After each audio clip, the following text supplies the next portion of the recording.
Look at these amazing Bunting chairs. I want to get a little of the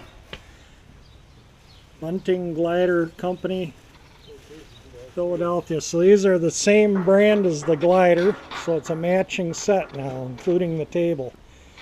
We got the arms and the bolts, so I'll get the arms on a little later on.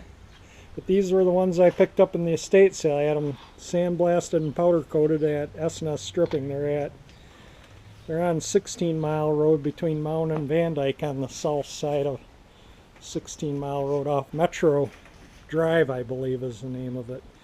But they do nice work. I dropped off 2 other chairs, those other estate sale chairs, when I picked these up.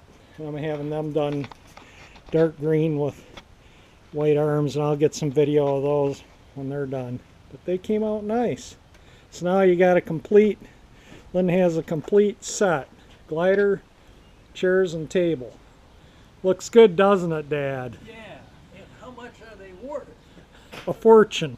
They're priceless. The question is, how much are they worth? They're priceless. Priceless. Yeah, the guy, one of the guys that knows about these said a complete set will fetch between $5,000 and $7,000 in this condition. So yeah, that's something, isn't it? That sure is. Yeah, nice. They came out really nice. You can see the name there on this chair too. I don't know if they show up in the video or not, but they're there. Take my word for it. Alright, got the arms on the chairs. They look darn good. So I just wanted to show the chairs all powder coated. If you enjoy my videos, subscribe, and thank you for watching.